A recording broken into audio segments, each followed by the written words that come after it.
Hi there. It's Chad again, from ThaiRomances.com.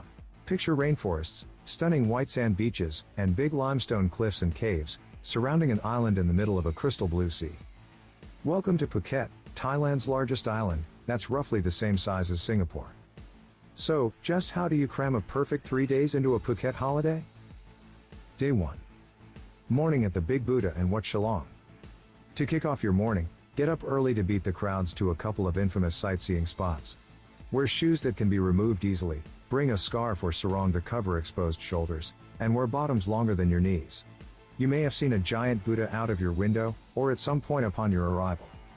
The Great Buddha of Phuket is a seated Buddha statue that sits atop Naked Hill. This 45-meter giant white marble statue of the Buddha is Phuket's most popular landmark.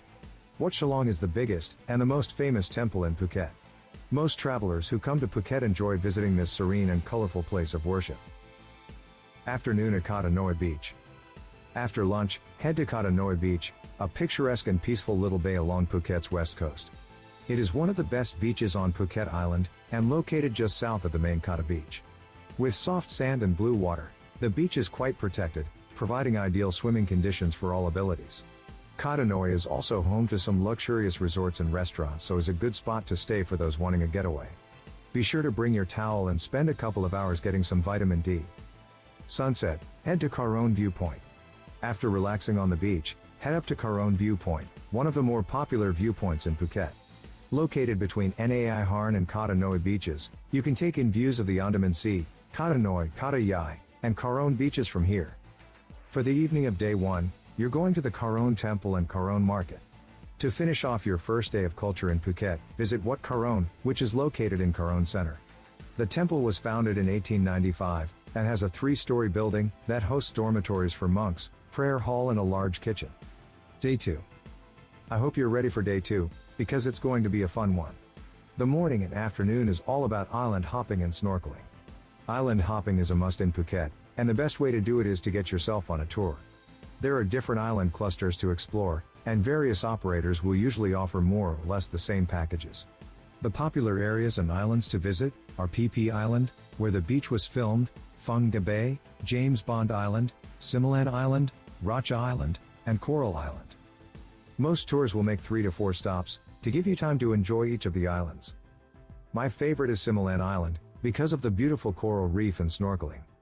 For the evening of day 2, head to the Chillva Market. This night market is the trendiest on the island, with hipster vibes, upcycled colorful shipping containers, and an awesome selection of retail shops, food, and other bespoke items. While it's not the largest market in Phuket, it's definitely the one most worth visiting. Day 3. After a huge couple of days, you should spend some time relaxing and chilling, before ending your 3 days in Phuket, with a bang. We're heading over to the east side of the island, and kickstarting the day in Phuket Old Town. For the morning, you'll be taking a cooking class. It's okay, hear me out. You're likely to be hooked on Thai food after this trip, so if cooking is your thing, and you're keen to learn about Thailand's cuisine, sign up for a cooking class. The morning class begins at 9:30 a.m., and comes with a trip to the nearby market, where you learn about local ingredients, and how they are used in Thai cooking. The cost is 3,558 baht, for a half-day class. After lunch, head over to Old Phuket Town. Once you've finished up at the Blue Elephant, take an hour to enjoy some sightseeing around Old Phuket Town.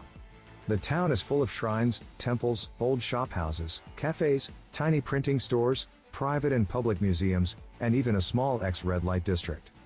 The afternoon of day 3 is at the Chalong Bay Rum Distillery. The distillery offers 30-minute guided tours that include a tasting session and a Chalong Bay mojito at every hour from 2 p.m. to 6 p.m. Oh yeah! The tour takes you through a behind-the-scenes look at how the rum is crafted. For the evening, check out the Simon Cabaret show. You've likely heard of Thailand's famed ladyboy dancers. If you're interested in seeing a spectacular performance, the Simon Cabaret show is the perfect addition to your Phuket 3-day itinerary.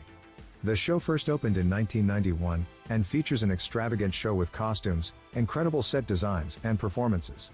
The show takes approximately 1 hour, is family-friendly, and children are welcome.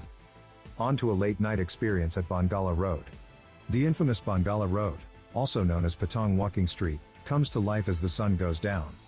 It is the heart of Phuket's nightlife, and is a street that stretches from the beach to Ratchathit Road, near Yungsalon Shopping Mall, that turns into a pedestrian walking street at 6 p.m.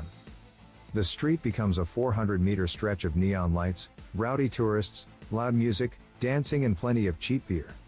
You can visit Phuket at any time of the year. But I'd recommend traveling in November to early May, when it is a little less crowded, the weather is still awesome, the diving is great, and you can score some pretty good deals if you book in advance. Let me know in the comments if you can handle an experience-packed 3 days in Phuket. And remember, if you're a single guy looking for some Thai companionship in Phuket, you really must check out ThaiRomances.com. There's a link in the description, so check it out.